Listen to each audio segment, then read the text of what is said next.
Edwin and Sara, I feel as though this whole adventure to Poland began with you guys coming to visit in Croatia when we did our interviews, and I learned more about what's happening here, and it inspired me to come and find out more. I know since we did those interviews, you guys have been more involved in activism. Could you explain how that is? How? Would you like to start? Oh, when we were in your bunker, we saw it's so not easy. hard. It's easy. Yeah. You just I don't know how to say. Fix your hair. Fix your hair. Yeah. Okay, everything is good. Let's start. So. Yeah, because before that we thought too much about everything. Oh, we can't record anything because it won't be perfect. We are not perfect, and and then you just do first step, and it's so easy. Yeah. Okay. And you also presumably, did you get any feedback in Poland from appearing on those interviews? A lot feedback. We have thousands of comments. We are in such a state of shock because it's only been 2 months, and it's a lot. Yeah, there are so many comments below videos, but I think the more important are emails we are still getting from people, and they really need help. Because our channel, it's not strict for Jehovah's Witnesses. Or ex-Jehovah's Witnesses. And it's called Światusy. It means worldly people, something like that. And in Poland, yes, in Poland, Światusy it's very negative word, because Jehovah's Witnesses would say, oh, he's such a Światus, he's such a worldly people, worldly man. It's worse than... but we try to turn it to a good thing. Okay, so there's a bit of humour in the title. Yeah, so... there are so many people who wants to know more about Jehovah's Witnesses, about their beliefs and about their policies, and they are in shock when they heard about shunning. They still don't believe in about blood transfusion. They know they know many that thing, things. but they always thought that it was that's such a policy that no one is really doing. Yeah, but we tell them that people died before because of this policy, and we tell people why Jehovah's Witnesses behave like this, why they don't have contact with families member. So people are in shock, and they are. They send us so many emails because they want to thank us. Because they started to understand their family, their friends. There are many men or women whom partners are Jehovah's Witnesses, and they had problems to understand. Yeah, why is he doing those things? Yeah. What should I do? And we cannot say what he or she should do, but they better understand it, and they can communicate better with their Jehovah's Witnesses spouses or families. So in the 2 months since you set up your channel, talk me through some of the figures that you've been getting in terms of views and subscribers and that kind of thing. I know you've had lots of views for some of your videos. Yeah, you mean the numbers? Yeah. Yeah. Now actually we have 2,700 or 800 subscribers, and our videos have about it depends on video, of course, but the one is almost 100,000 views, and many of them have about 300, no, not 300, 30, not 100,000. 30,000 views, and some of them just about 10, 50,000. So I think it's really good for a new channel like us. Wow. So I'm going to ask you a couple of questions now about protests. Don't worry about what I think or offending me. Just tell me what you honestly think. So yesterday, Edwin, you appeared for the first time in a public protest. Yeah. And you've since had time to kind of sleep on it. How does it feel what you did yesterday? As I told you yesterday, while the interview, I was a little stressed because it was my first time, but I thought that that kind of protest will be more aggressive or something like that, and we just used Jehovah's Witness method. We just standing, and it was kind of public witnessing. So I'm impressed that so many people just stand next to our advertisement, just read the information. Why we did? I don't know how to say. Why we did what we did? You know, something like that. So. There were many conversations with people who thanks us for doing that job, because they can see that need to inform people about their policies. Yeah, and it's not about the protest, but I think it will be connected. We sometimes get messages about people who read our articles, and then they can talk with Jehovah's Witnesses when they publish them, and they discuss it, and Jehovah's Witnesses run away from them. We kind of teach people how to talk with Jehovah's Witnesses, and it's not they're talking politely, and Jehovah's Witnesses are terrified. Yeah, there were few people I talked yesterday who took some leaflets with them to give Jehovah's Witnesses in public witnessing, because they know they can't talk with us, so maybe we can talk with them. It was their propose for them. I guess it's one thing to be doing a protest in public like that, where you're effectively providing a service to the public, so that they're not going to be manipulated and lied to. It's probably another thing to be protesting, for example, outside a convention. So what are your thoughts? Can you see yourself doing that sort of thing? I don't know how to answer him. Or maybe Sarah. Sarah. Well, I couldn't make it yesterday because of the weather and kids. But I think it's better job to inform non-Jehovah's Witnesses, because I believe that Jehovah's Witnesses during conventions, they think we are Satan's tool, and they just close their ears and eyes and don't want to think even about it. It's not for me it's not the proper way to get to them, but it's my opinion. Of course, someone can. Sure. I liked Anya's sign. There was a sign that she was very fond of. She said, "I always carry this one," and it was simply Jehovah's Witnesses 1006. Google it. Yeah. I thought that was very powerful. Yeah, it was very powerful, but we have to hide that sign, because there was a problem with logo. And there is office of Google just right next. Also, Google doesn't like you having that sign. Yeah, and it could be a problem.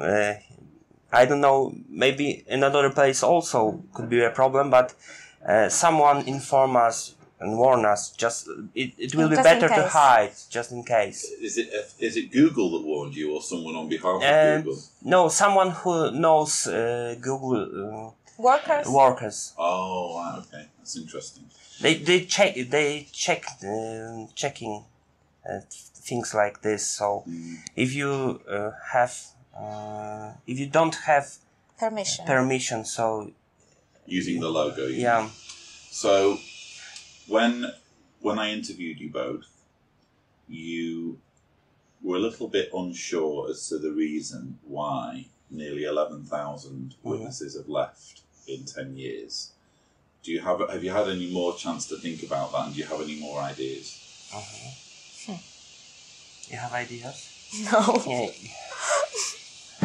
I'm sorry, I don't have any more ideas. But when we talked yesterday, it was yesterday, or maybe the day, you mentioned me about that crisis of conscience, and we talked about it yesterday. One thing I've noticed repeatedly coming up in conversation while I've been speaking to people here in Poland is the name Raymond Franz. Do you think, because obviously Raymond Franz is known by Jehovah's Witnesses all around the world, but maybe not in all countries do they actually have a translated copy in their own language of his book. I'm wondering whether the work that Szymon did in translating Crisis of Conscience into Polish, and the fact that Raymond actually came here and kind of motivated the local activists, do you think that played some role in what we're seeing today? Do you think that may have laid the groundwork for all of these people leaving in some way? You mean? Could you be more? So do you think the reason, what part of the reason why we're seeing so many people leaving? Yeah, I understand. So, do you think Raymond Franz might be partly responsible? Many of witnesses say something like that. If you read Crisis of Conscience, then you will be not Jehovah's Witness anymore. And I heard that things many times from many JWs. So I think his work was very important, is very important for JWs and for process of living from organization. So I think. But I think with Poland it's something special because he came here. Yeah. He met with local activists. He kind of motivated them in a way, and also again Szymon translating his book from English into Polish. Do you think that was part of what's made it so special here in Poland? I'm not sure because it was in 2007. Yeah. I think it was earlier in my time when I was waking up. Yeah. So. But that was 2007. Yeah. And then the 10-year period where you guys lose 11,000 publishers begins in 2008. It was the time of this growing of decrease. I'm not saying it was all down to Raymond Franz, but surely it played some part, the fact that he allowed his work to be translated into Polish.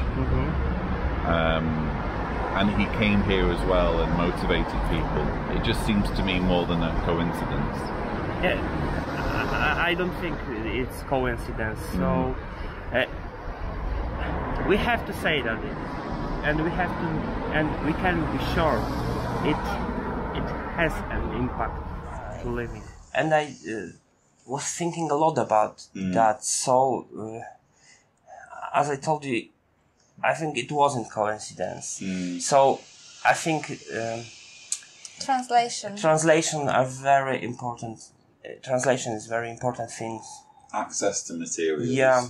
In the language of the heart, yeah. we call it as Jehovah's Witnesses. Yeah. You mentioned that many times about access to materials, access to watchtower materials, such as that big book, the history book, the Proclaimers book. And you talked about Roszada, who has an archive of old magazines from 30s, 20s, and he just shared it with people. So if someone wants to research it in Poland, he can, or she, because there are materials you can read in your own language. Even the Harfa Boża. I don't know. That old book from 1925 with that instrument to play. It's in Polish. The Harp of God. Yeah, Harp of God or Harpa. It's almost the same. That's an old one, yeah. So, I'm calling this film The Polish Exodus. Do you think we've seen the end of the Polish Exodus? We hope it started. Yeah. Go big. And as we said, we hope it's just started. Many of people have enough courage to share with their stories, and YouTube is a Great way tool. to do that. Yeah. So I think they just started to share their stories. I especially think about teenagers and kids, because now they go to the meetings because their parents told them so.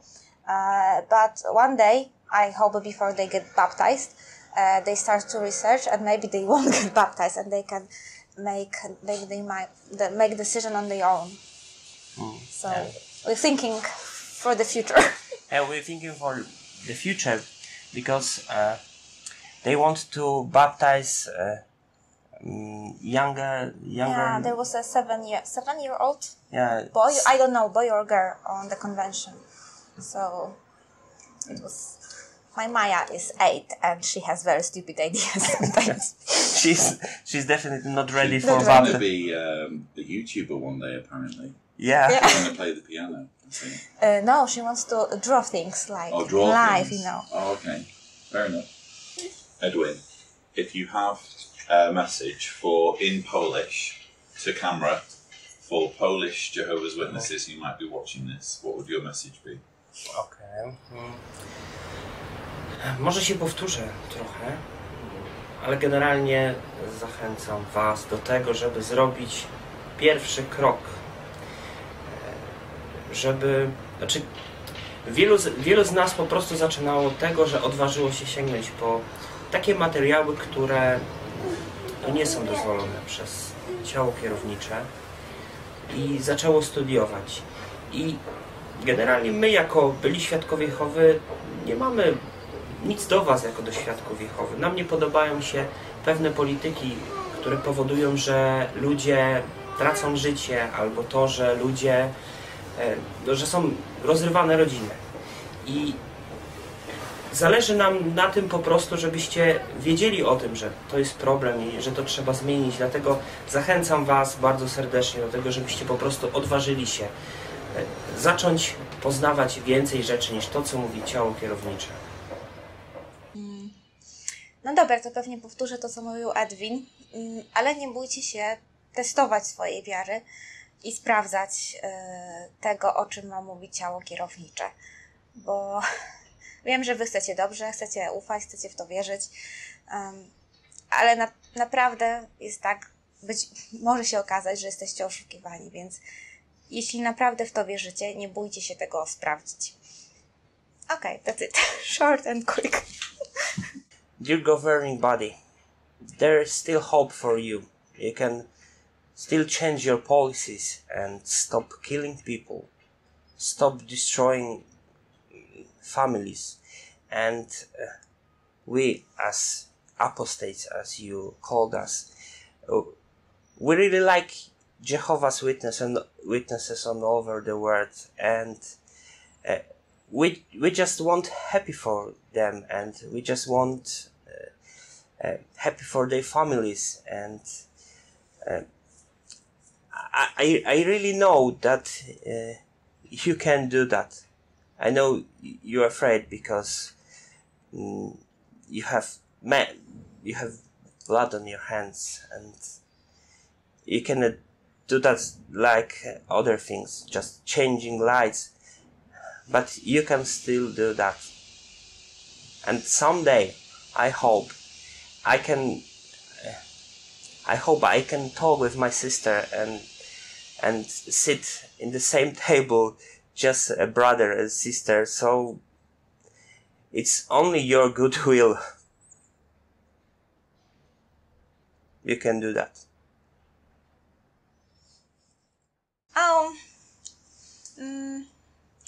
So, dear governing body, we don't mind you if you just stopped with banning blood transfusion and shunning and child abuse. We don't mind that our friends and family still would go to the meeting on Sunday. It would be perfectly fine if you just be proper human beings to the rest of the world. So there's still hope for you. You just want to see an end to the abusive policies. Because I have that happy ending vision, which probably won't happen, but I have that in my mind, that they stop with that policies, blood transfusion, shunning, and child abuse. And I think they could be just, like some Christian religion. For me, I don't mind. You're happy to see reform? Yeah, but probably it won't happen. No. But, I don't mind that Edwin sisters, going to the meetings on Sunday. We want her to talk with us. She could go, on Sundays or even to public service, but it won't happen. And is there anything else you wanted to say while I'm here with my camera? I think I'm out of my words. I'm sorry. It's okay. It's been stressful with the children. Yeah, it's hard work to be kind of sad that you have to be a mom and you want to be an activist. So I'm really regret that I couldn't make it today. Yesterday. Do you feel torn between being a mother and your urge? Two words, but children always will win. That's why we left the organization. Yeah. So. Okay. Well, I think you're very brave for doing what you can. Thanks.